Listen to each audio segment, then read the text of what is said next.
Anyone want to guess what D and E means? Sorry?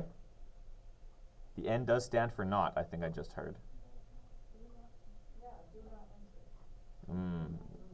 That would not make sense because we're not going anywhere. Sorry?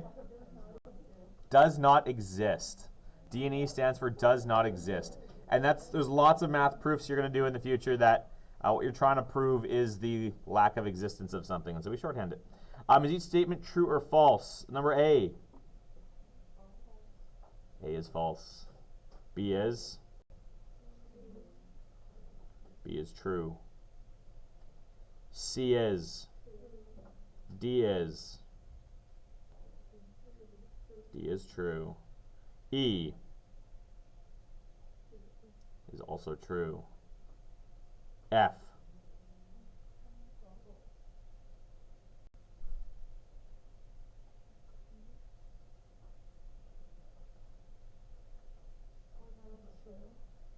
also true or is it false?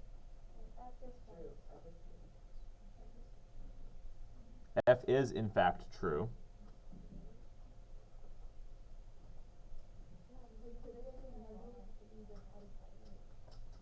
So it could be, someone said it could be negative 3 divided by 8. What else could it be?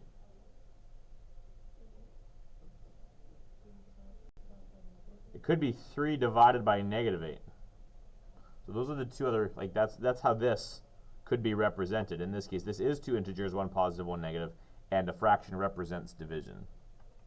The decimal form of negative 1 over 4 is an integer.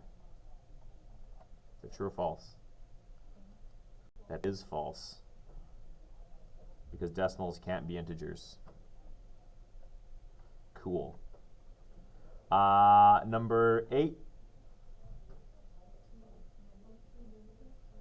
Negative 12 degrees Celsius. Number 9. 3 real life situations where counting below 0 is necessary and useful. Danny? Debt. Okay, where else? What about sea level? Okay, going below sea level.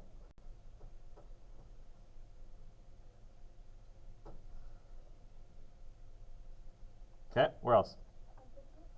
Temperature is another great one. Does anyone have any other ideas? Yeah, Danny? I think real life situations are an attempt to pull you out of math class. Math is just too good for real life. Are there any other thoughts? Yeah. Like in an elevator, yeah, if you're going down to basement level, sure.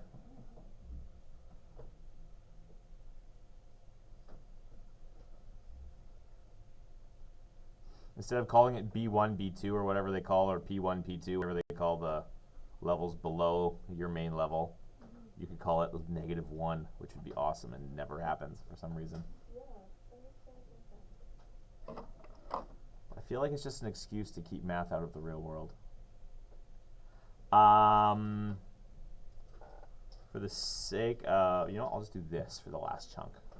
That first chunk that I really wanted to talk about. Comments, questions, concerns about any of the rest of these. So this is the sorting of those numbers into those two diagrams.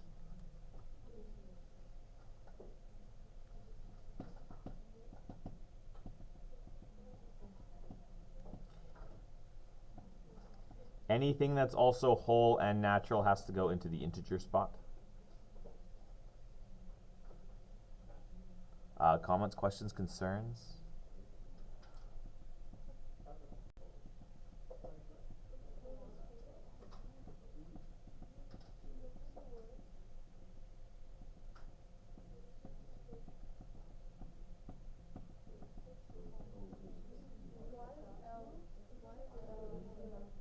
Why is L?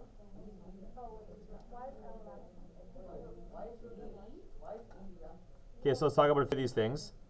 We'll start with E. E is the first one. So E is 2.14747474747 ... So the repetition for that one actually starts after 2.1, and that 47 is the thing that's going to repeat now forever. It doesn't have to repeat all the decimals, but if ever it drops into becoming repeating, it's rational. Doesn't have to repeat all the decimals. The next question was, why is L? Because the decimal ends. L is rational because the decimal terminates. Speaking of terminating, I just saw an email this morning. It made me very sad. The Terminator is coming off of Netflix. Terminator 2, the one that if you don't know anything about terminating, you have to watch Terminator 2. Great movie. You might be a little young, so maybe check with your parents first. But Terminator 2 comes off Netflix in March. And Terminator 2 is arguably the better of the two Terminators. It's Arnold Schwarzenegger's greatest movie. Terminator 2 is fantastic. No, we're definitely not watching it in class. I definitely could not show that movie to my grade 9s at school. Any other questions of the homework? Going once?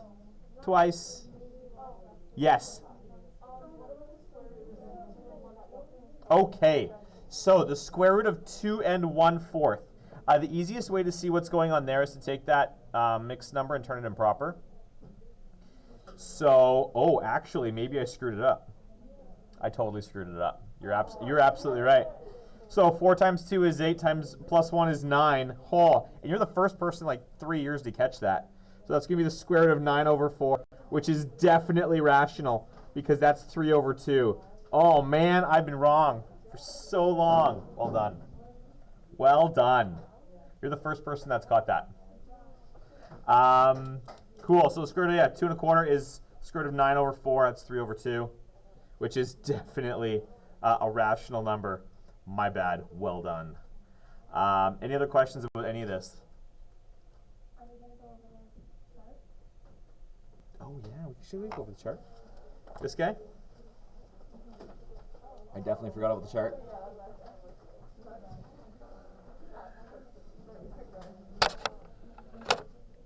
Thank you for reminding me, Danny. Okay, there it is. Take a look. Comments, questions, concerns about the charts? Going once.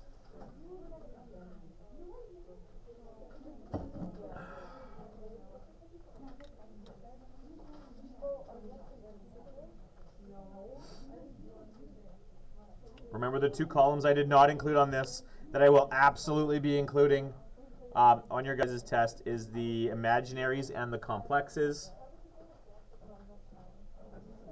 Which of these numbers would be complex? Not all of them. Except the one that's undefined. And none of these would be imaginary unless we added an I to one of them. Cool. Okay, any questions about any of this?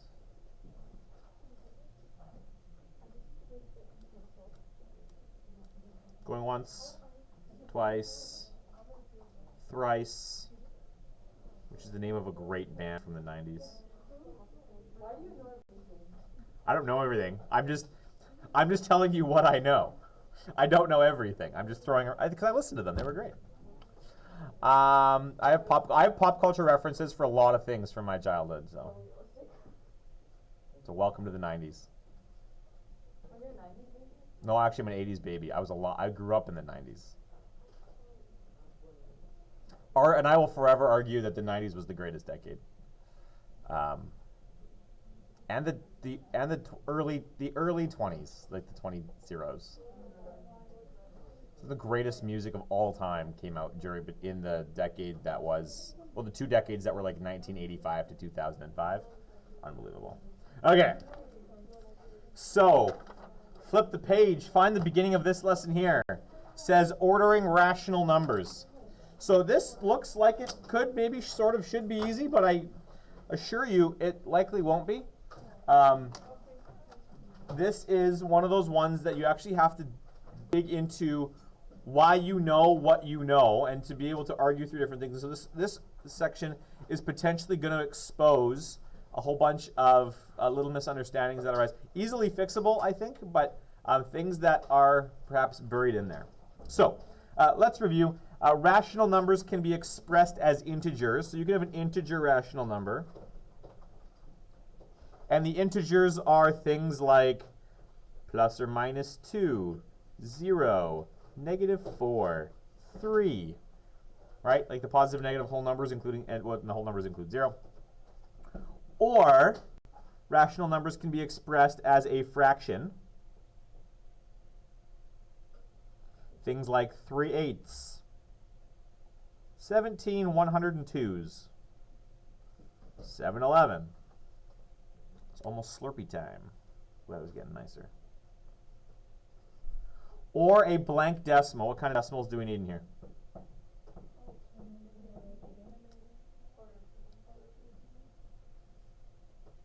Or terminating. Well, that's a bigger word than I wanted to put in there. Slash or repeating decimals. So examples of the terminating decimal.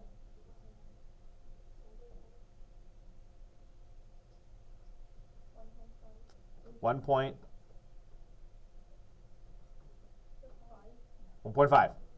Cool. Terminates. It ends. Another word for this is sometimes people will say it's a finite decimal. It ends. Another example with some 1.68, 0.2947. They end. Or the repeating decimals. Example of a repeating decimal? Sorry? 3.3333 ... which we write as 3.3 with either a dot or a line above it. Another example of a repeating decimal is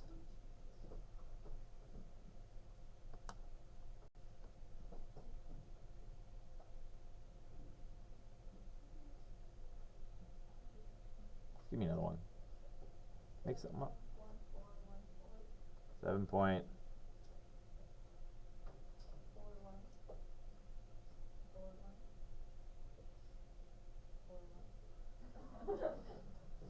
Okay. How would we write that? What's notationally? How would we write that? Shorthander. A line over one of the 4 ones. Cool. So 7.41, the line over it means that that 4-1 is now going to alternate forever into eternity. Yeah.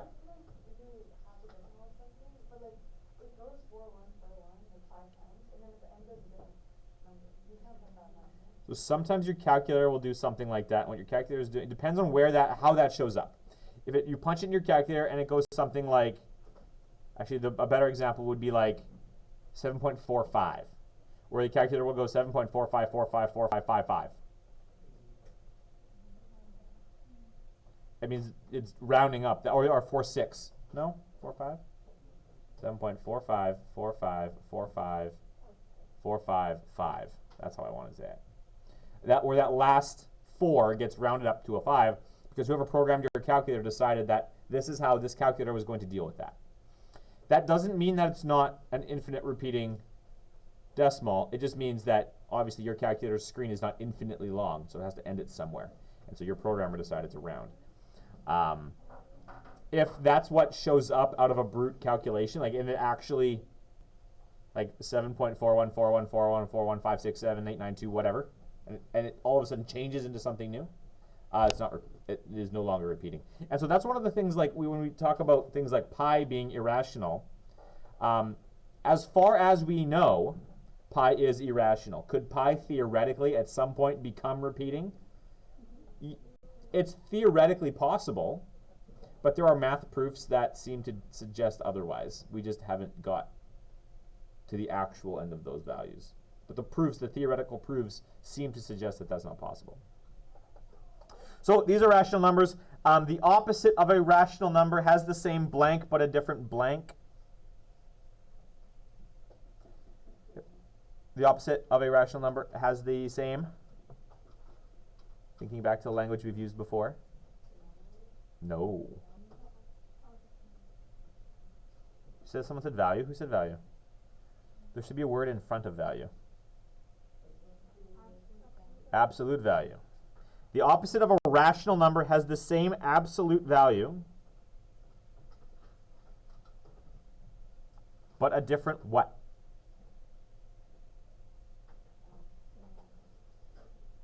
way.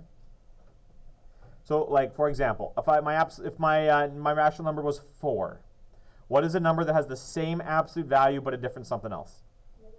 -4. So what's different about 4 and -4? The place value is the same. They both have a 4 in the ones column. The sign is what's different. Which you know, I'm just being really picky about the language that we choose to use here. So this should be really easy. The opposite of 2 is? The opposite of 3 over 4 is? -3 over 4 is? The opposite of 0.35 is? The opposite of -3 and 5 over 7 is? 3 and 5 over 7. Okay, cool. So when we talk about opposites, all we're talking about is how that sign is either now there or it's not. We're talking about a whole bunch of different little tasks now. First one is equivalent rational numbers. So if two numbers are equivalent to each other, what does that mean? Sorry? They have the same value, sure. What do you mean when you say value?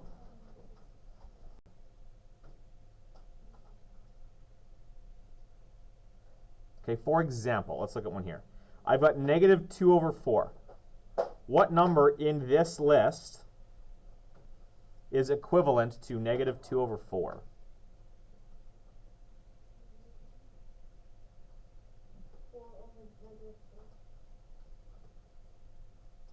Four over -2 is equivalent to -2 over 4? So I want this one to be equivalent to something else in that list. Sorry?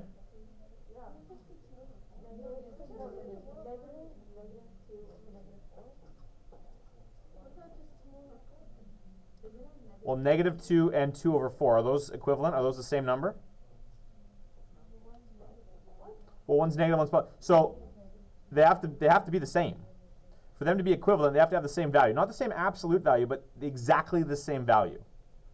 -2 over 4 is, if I reduce that thing, it's -1 over 2. If I take 2 over 4 and I reduce it, that's +1 over 2. Are +1 over 2 and -1 over 2 the same thing? No. So -2 over 4 and 2 over 4 do not have the same value. They have the same absolute value, but they are not equivalent. They do not have the same raw value. Someone said it though, I heard, in discussion between two ladies, where the equivalent one is, tell me. -4 over 2. -4 over 2, if I reduce -4 over 2, that's -2 over 1. Is -2 over 1 and -1 over 2 the same thing? No, they're reciprocals of each other. They are not equivalent values. Presley. -2 over -4. This guy right here. Why is that one equivalent to that first one?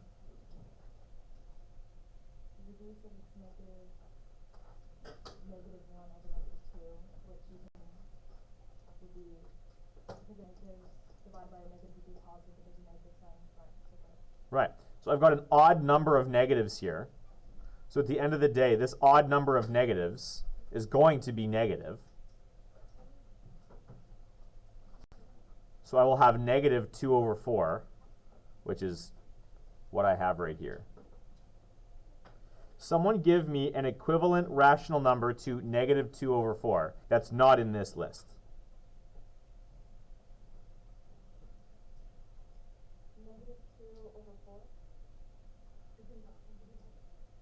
Oh, you mean like this?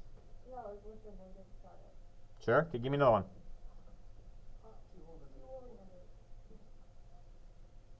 Give me one more.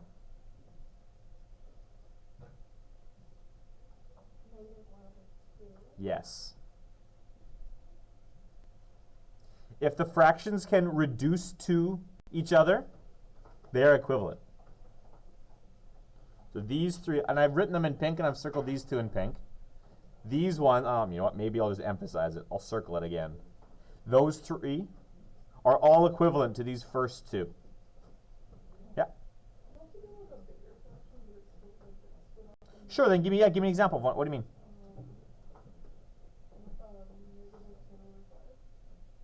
Nope. There you go. That one works. That's also equivalent to both of these two because it reduces to the same value. Cool. Find me another pair. What is another pair that is equivalent in this chain of rational numbers? Yeah. 4 over 2 and negative 4 over negative 2. 4 over 2 and negative 4 over negative 2. Both of those are? What is their raw value? That is 2. Yeah, both of those reduced down to 2. Is there anything else that's equivalent to both of those two numbers? Yeah, Presley. Negative 4 over negative 2. This guy right here. Absolutely.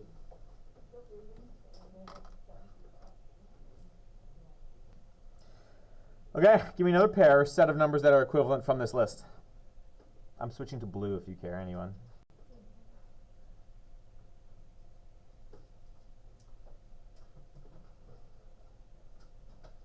I'll give you a hint. They all form part, like all of them will eventually get paired up or tripled up. Presley. Negative 2 or negative 2 over negative 4. Sorry, which one? Did you mean this one? Or did you mean this one? That one. This one? Negative 2 over negative 4. Okay, that one. And the negative 2 over negative 4. That one. And just 2 over 4. And 2 over 4. Those three are all equivalent. Because they all can reduce down to positive 1 over 2. This one has the double negative, this one has a this one has the double negative, and this one has no negatives, because a negative over a negative, or an even number of negatives, is going to give you a positive value. And then the last set, because I already told you that they all pair up, these two are equivalent to each other, because it doesn't, if you have a single negative, it doesn't matter where you put the negative, whether it's in the numerator or the denominator. 4 divided by negative 2 is the same thing as negative 4 divided by positive 2. Either way, you will have an odd number of negatives, so your final answer is going to be negative. And in this case, that final value is negative 2. Cool. So we're talking about equivalence. That's the kind of thing we're looking for. Can these rational numbers be reduced or converted into each other?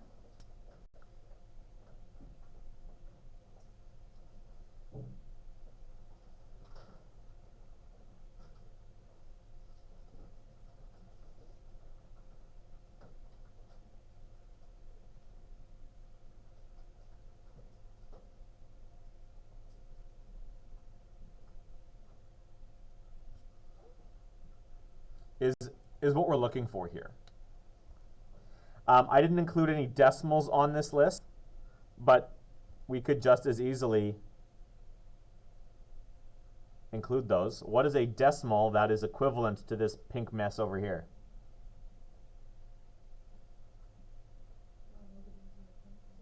Negative 0.5. Because all of these ones here circled in pink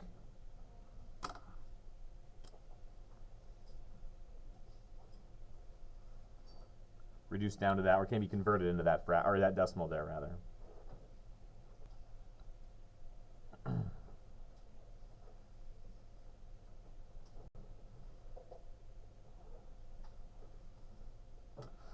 Okay. We're talking about sizing of numbers now. Get rid of that line right there. And we're just going to straighten to these examples here. Again, like I said, there's a whole bunch of it feels disconnected little concepts here. If I talk about negative 2 or negative 3, which of those is larger? Why is it larger? So you've got a smaller absolute value. The absolute value here is 2. The absolute value here is 3. So the size is smaller.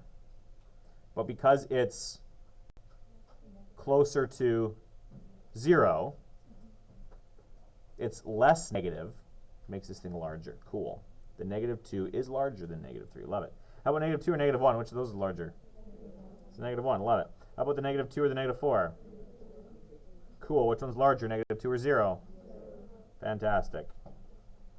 And then these next ones, this is an easy set. If I've got a positive and a negative, which number is always larger?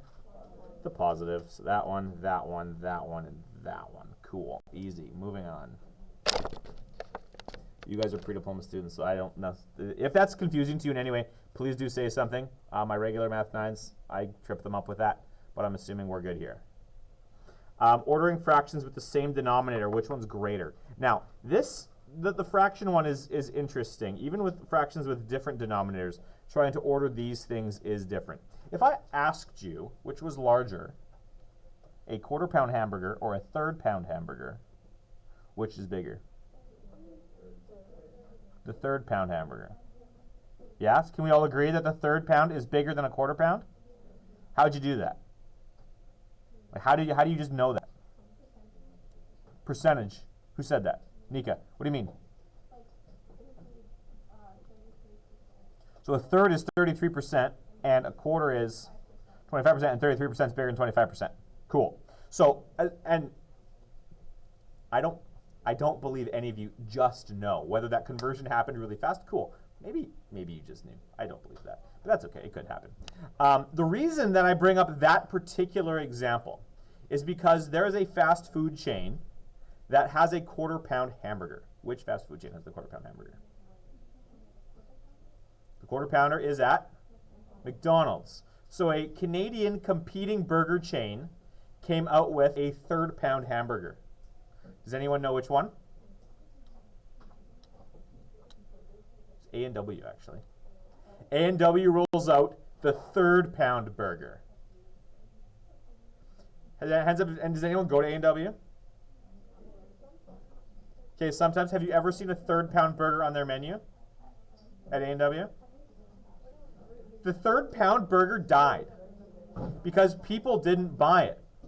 Because people thought the third pound was smaller than the quarter pound because 3 is less than 4. It doesn't make sense at all. But you see where the mistake comes from. Absolutely. Absolutely. You see where the mistake comes from. And so nationally, no one went and bought it. It was cheaper. It was bigger. And A&W is, as far as the meat goes, is arguably better. But public looks at this and says, 4 is bigger than 3. I want my quarter pound for more money. And A&W could never launch the third pound burger, and they pulled it from their menu. Because they were trying to be smart. And the public doesn't seem to be.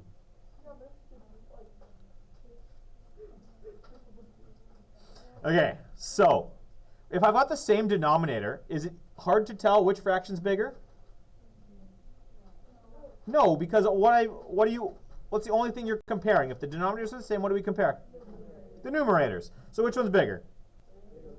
Cool. Which one's bigger? Smart. I like it. Because it was negative. The 5 is actually the bigger one. Love it. 4/15 or negative 7/15? 4/15. And for these kinds of questions, what you want to do is you want to drag that negative into the denominator, so into the numerator. Is negative 10 bigger or smaller than negative 5? The negative 10 is smaller, so the negative 5/17 is the larger fraction. Cool. Same thing with this one here. You drag that negative into the numerator, and then that becomes the source of your comparison. Love it. Flip the page. As soon as I have a different denominator, things get weird. If I have a different denominator, but I have a 1 in the numerator,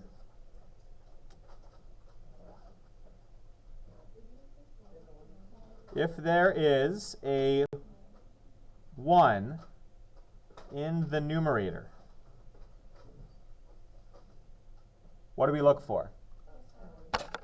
The smallest denominator.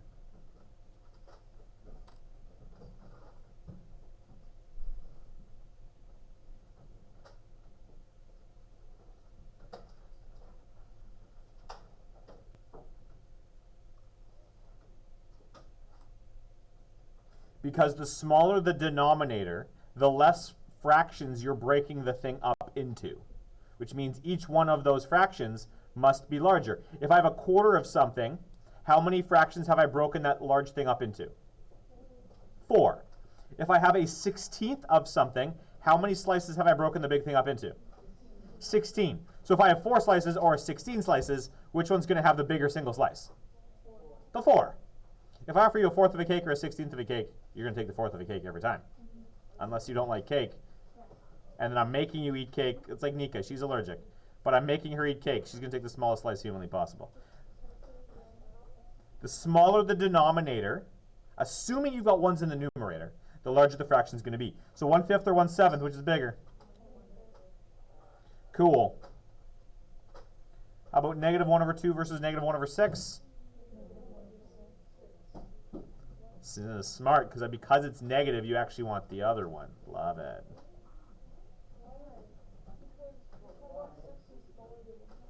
One sixth is smaller than 1/2, so -1/6 is closer to 0 than -1/2, which makes -1/6 the larger of the two values. Got to be careful. As soon as negatives show up, you got to be careful. And basically, you're thinking about everything exactly backwards. Love it. Does that thinking make sense? Does it make sense even if you're not comfortable with it? Okay. How many of you would say, I'm not comfortable with it, but I accept that it's true? Okay. Okay. Works for me. And again, like I said earlier, that's kind of exactly where I want to hang you. On that point where you're like, yeah, but ew. Yeah, but ew. Okay, so remember, you said it already. Oh, we're just going to write it in here now to remember it clearer. The smaller the denominator, the greater the value, unless it's negative, in which case it's exactly backwards. What do we do with something like this next one? What if I have 5/7 or 7/11? If the numerator is different, the denominator is different, it's a big, giant, ugly mess. What do we do? I tell you already. Oops. Common denominator. So what's common denominator of 7 and 11? 77. So to get 77 on the left-hand fraction here, what am I going to do? Times what by 11? 7, numerator and denominator, I'm multiplying by 11. And on this side, I'm going to multiply numerator and denominator by? On this side, by 7. Good. So this is going to be 5 times 11 is 55. 7 times 11 is 77. 7 times 7 is 49. 11 times 7 is 77. Which one was larger to start? 5/7 or 7/11? That one is the greater of the two fractions. Sorry? Because when you give them a common denominator, now we're just comparing numerators. 5/7 becomes 55/77, and 7/11 becomes 49/77. Because 55 is bigger than 49, this is the larger of these two fractions. Cool? Right. Your other option is converting to decimals and comparing, which is something that we can do. If I give you a list like this, we're going to order the following by converting to a decimal, and we're going to throw these things on a number line. I've given you the conversions already. If I don't give you a calculator, if I don't let you use a calculator, how are you going to convert these things? How does 4/5 become 0.8? Or have we just memorized that one? Sorry? Who said that? Chelsea? No, someone over here said that. Say it again. Times it by 20. Top and bottom? Okay. So if I multiply top and bottom both by 20, why'd you pick 20? Because that's going to give me a fraction out of 100. I love it. So multiplying top and bottom by 20. So that's going to give me 80/100. 80/100 becomes 0.8. Love it. 7/8 is a little bit more gross. If I asked you to find 7/8 without using a calculator, how'd you do it? Does anyone have an idea, Presley? I know 1/8 is 0.125, so you can multiply that by 7. Oh, okay, so you could do it that way. 1/8 is 0.125, and you can multiply that by 7. There's actually an even easier way to do it than that. Multiplying 0.125 by 7 could get gross. Kyla? If you know the decimal value, you just like put 100 and minus 12.5.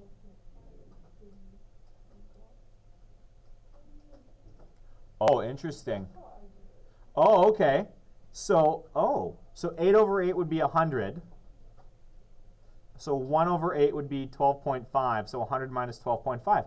That's an interesting way to do it. I never thought about that. I like it. My method is actually similar to yours, but instead of subtraction, I use addition. The way if I had to break this thing up, and again, it doesn't ultimately matter which of these options you choose. Presley's is good if you want to multiply by 7. Kyla's is good if you have a method of thinking through subtraction. The method that I would use addition. 7/8 is the same as what plus what?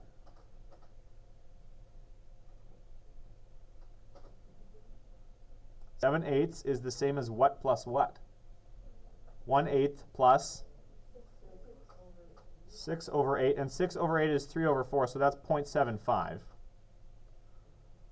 1/8 is 0.125, so if this is 0.125 and this is 0.75, that to me is easier arithmetic to do. The 0.125 plus 0.75, that's going to give me 875. So that's how I would do that conversion if I didn't have a calculator in front of me. And then these two had to give me that. If you don't know what 3 over 4 is,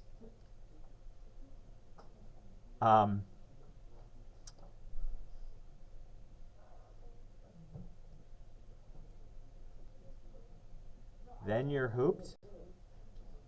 Then we have larger problems, because that is a fraction I would have hoped we learned in elementary school, and then I would be like, how did you get to pre-diploma math if we don't know what 3/4 is? That would be my question. As politely as I could ask that question, I would ask that question. Because sometimes, things slip through and you could be great at math, but you just don't know that one little fact. Then I would happily teach that to you and we'd move on. But I would be very surprised if that showed up. How about this guy here? Negative 0.5 with a bar above it. What does that mean? It's repeating. So this thing becomes negative 0.55555 ...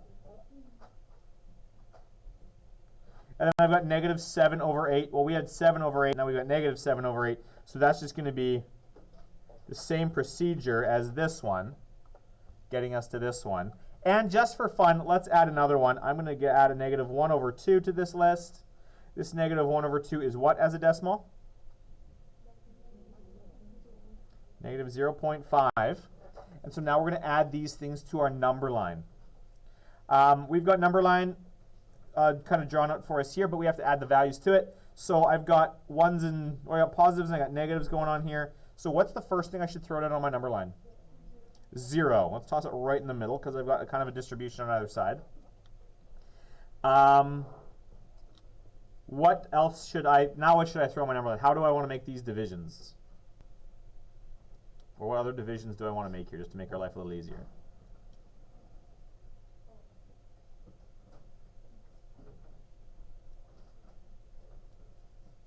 Someone almost said something, and then I saw someone else almost raise their hand, which tells me you have ideas. We added 0 to the number line. That's a great place to start to make our life a little easier. What else could we add? A 1. Someone said a 1. Someone said a 2. And then the negative 1 and the negative 2. So if this is 2 and this is negative 2, where do I put the 1s and negative 1s?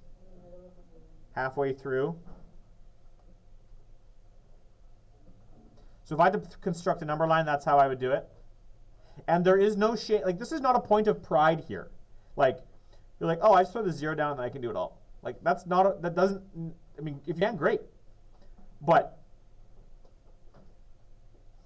I am always a fan of working smarter and not working harder. And sometimes the smarter thing to do is to actually put more of these put more on the number line.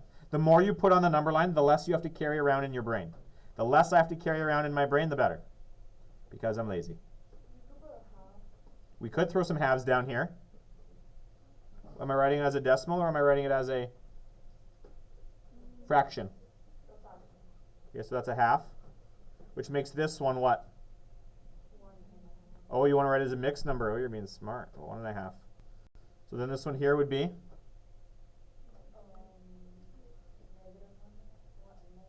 -0.5. So then this one's going to be -1 and 1 over 2. You could write it as, we could have done it as a decimal, -0.5 and -1.5. 0.5 and 1.5. Harwin was the only one speaking, so we just, did what she said. So let's throw these things on the number line. Where does -1.2 go? And don't say right there. Yeah. A little bit to the left, between like 1 and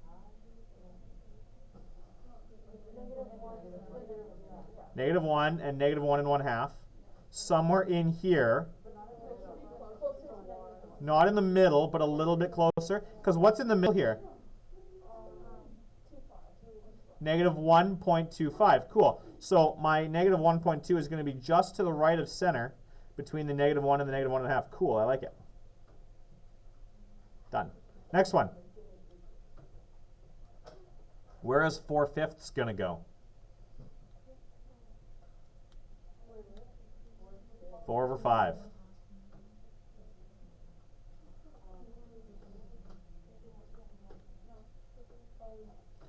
4/5 was 0.8.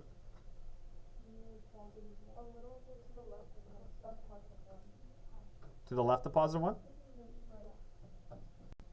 So it's just a little bit, it's between 0 and 1, so it's between 1/2 and 1. So a little bit to the left of 1.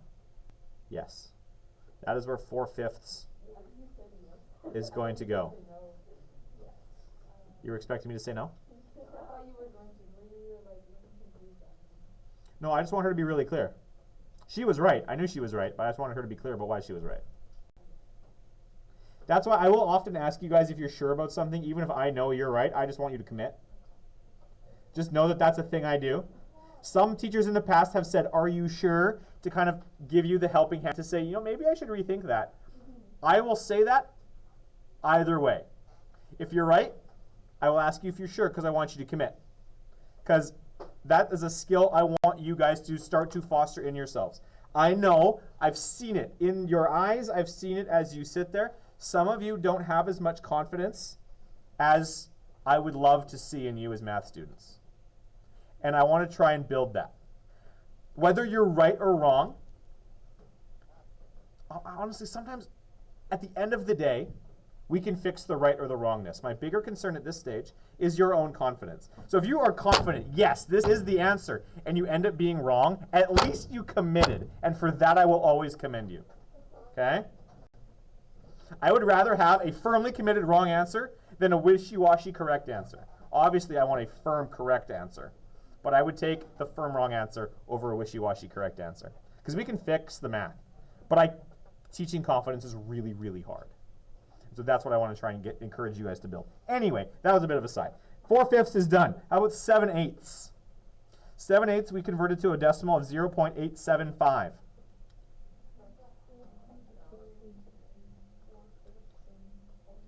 It's going to be between 4/5 and? Right, because the decimal is a little bit bigger, but we haven't reached 1 yet. So this guy right in here somewhere is going to be where we shove 7/8. And I want you, when you actually go place the value, I want you to place the value on the number line that we actually started with.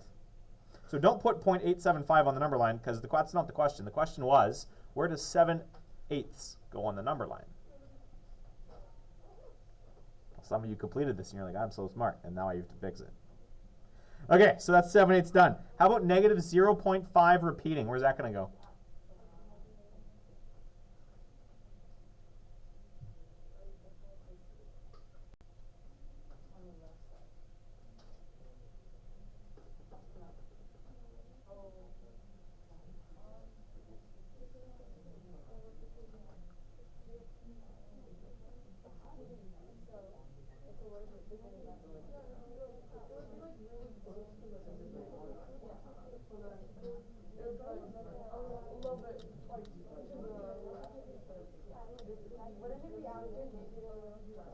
What does after mean on this number line? When you say after, do you mean like moving left to right or more negative?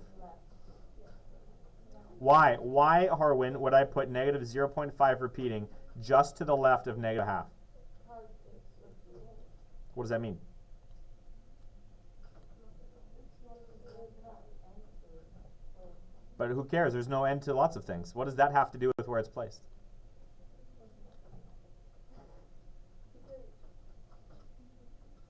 You can hand this off to anyone if you'd like. The next hand that was up was Danny's. If you want, you can keep trying, but there's some friends who want to help you.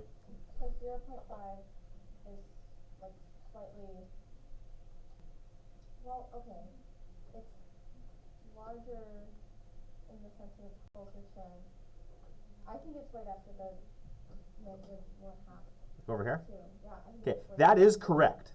because Just so we're all clear, that's the right. That is right. I just want you to justify why. Oh, don't round. Oh, you're right. Careful with the rounding, though. You could. That's one way to. You know what? And that's not maybe not a terrible way to think about it. But what happens if it was like 0.51 repeating? If you round it, that goes down to 0.5. How does that help you, Danny? I'm not answering that question, but like, because negative 1 Yep. is greater than negative 2, Yep. right? So negative, like, I don't get why 0.5 is greater than 0.55555. Like, how come? What's so negative 0.5 here? I could write as negative 5 or negative 0.5 what? 0. 0, 0, 0, 0, 0, 0. Yeah? Okay. So then this is what we're comparing. That repeating portion there. So I've got, we're the same up to the first decimal place. And now I've got a bunch of zeros, and now I got a bunch of 5s. Which of those is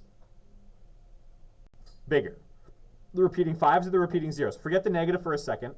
Which of those is the larger absolute value? The repeating 5s are bigger than the repeating zeros. So 0.5 repeating, 0.55555, is going to have a greater absolute value than 0.500000. Yeah?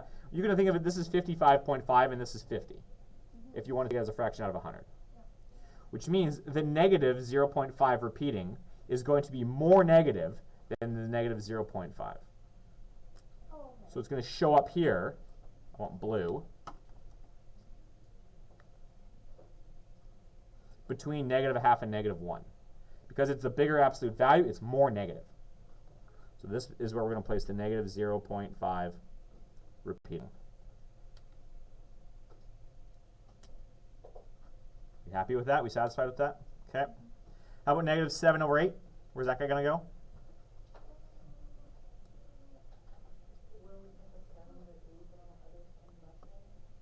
So it's going to go right here on the left side of the negative 1.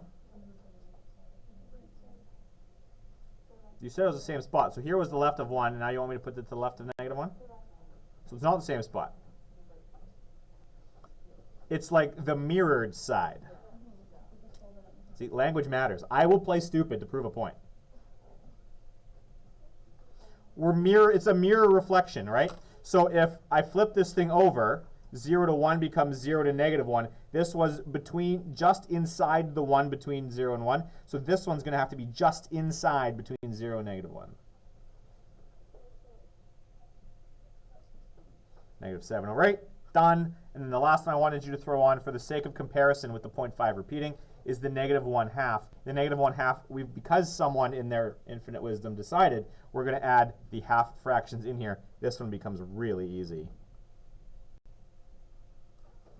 And there we go.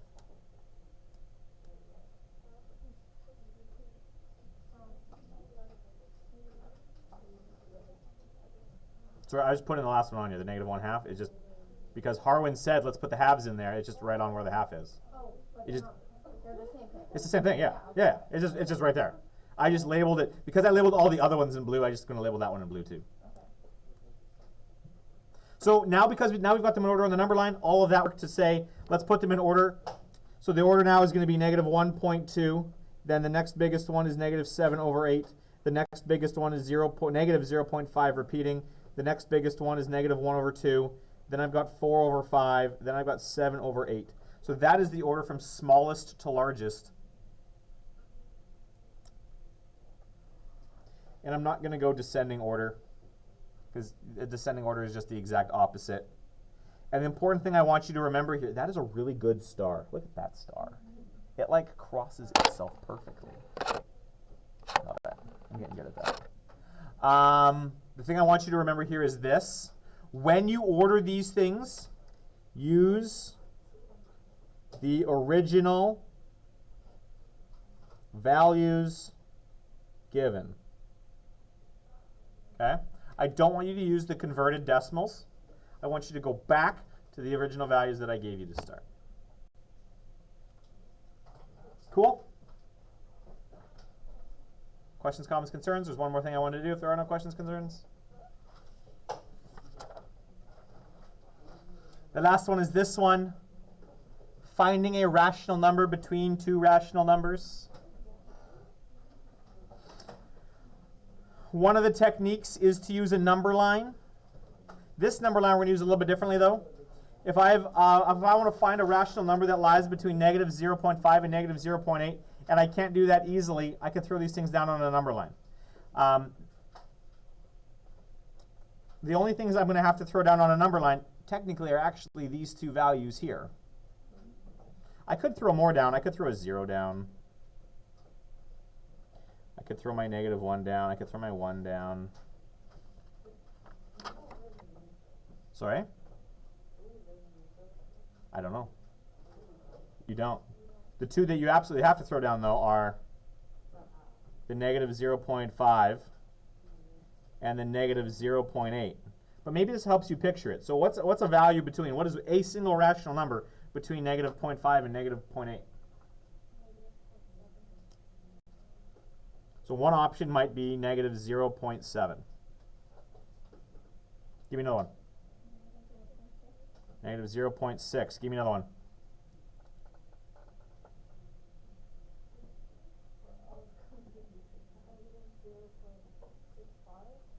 Negative 0.65. Sure. Give me another one. Why not? As long as it's between 0.5 and negative 0.5 and negative 0.8. Negative 0.7 repeating. Sure, give me another one. Negative 0.6 repeating. Give me another one.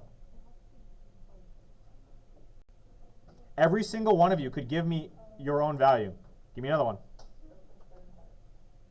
0.75 is not between. You said you could give it any value. Yeah, but that one's not between. You didn't say negative. Oh, Negative 0.75. Because these values are negative, don't just drop negatives. What else? Give me another one. Someone who doesn't speak. Olivia. You can pick someone who hasn't spoken yet to give me a value. So Olivia, you don't have to give me a value. You're going to pick someone from your little corner back there to give me a value. I don't care who. Anyone from back there.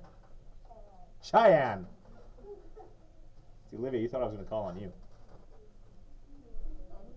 Yeah, anything. Any number between negative 0.5 and negative 0.8.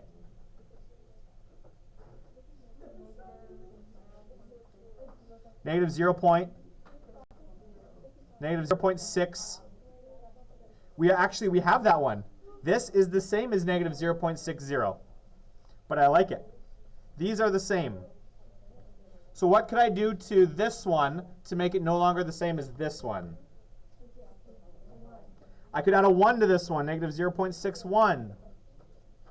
Okay?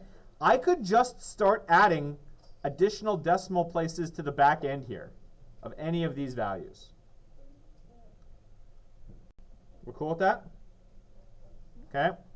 Another option, if I give you these things as fractions, decimals are easy. Because if I say 0.5 and between negative 0.5 and negative 0.8, you could say negative 0.51, negative 0.511, negative 0.5111111, negative 0.5111112, negative 0.51. There's actually, believe it or not, an infinitely large number of numbers between these two places on the number line. There are infinitely many numbers in there. all of you could pick an infinite number of numbers, and they would all be different, which is weird, but it's true. Fractions are a little different. What are we going to do with fractions? You've got a couple options here. If we don't like fractions, what could we do?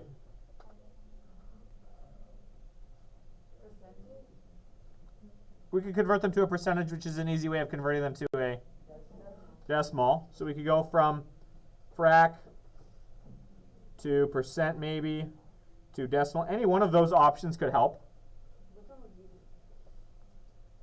If the fractions are nice, I would go to decimals. 3/4 is 0.75, and 8 over 9, I taught you how to do the 9s real easy. Anything over 9 is just itself repeated. So 8 over 9 is 0.8 repeating. So that's one way you could do this. So I'm going to have 0.75, and I'm going to have 0.8 repeating. That's one option. The other option is to do what? Find a common denominator. What's a common denominator of 4 and 9? 36. Okay, cool. So I multiply top and bottom here by 9. I multiply top and bottom here by 4. This one's going to give me 27 over 36. This one's going to give me 32 over 36. So give me a rational number that slides between 27 over 36 and 32 over 36. 30 over 36, sure.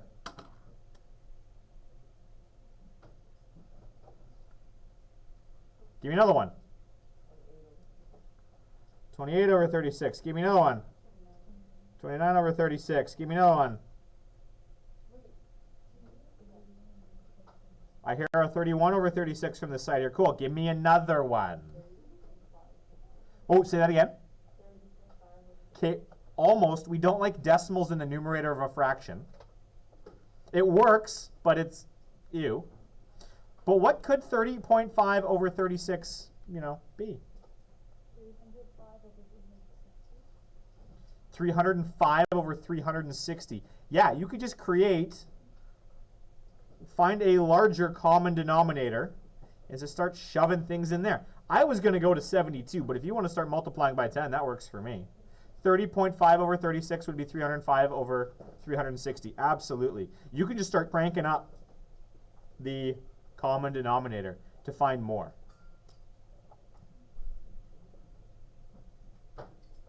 Find larger common denominators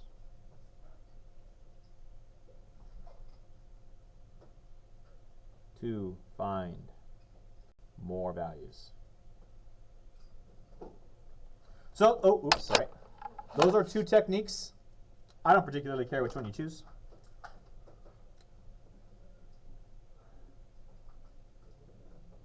Comments, questions, concerns? Okay, class is almost done. Here's what I want you to do. This question right here is homework. Ha, no. So is the next page. Flip page. But it's just the next page.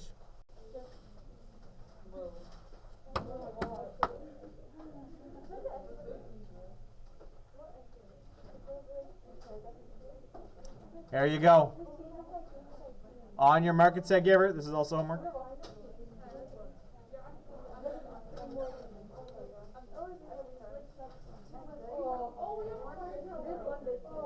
Last block, we have a fire drill. I do want to remind you guys, ladies and gentlemen, grade 9s, as you guys are working on stuff, I don't care if it's quiz corrections. I don't care if it's homework that you're struggling with. I am always available for help. I will sit with you and do quiz corrections with you if you want. And you'll say, but what if it's for marks? Can you do that? It's my assignment. Of course I can do that. If you want to spend the time to do your quiz corrections with me, to guarantee yourself that you get them all right, let's do it. It means you have to spend some time here after school, but I will help you with them. Okay? So just be aware, I am available for help. Take advantage of it if you need it, especially when we go back to regular lunch times. You will be able to drop in here for lunch help as is needed, for those of you who... Sorry? The plan is apparently after Family Day, there was talk of doing that. But that means the double blocks are coming back, which is bad. Yeah, that's the trade-off. Olivia.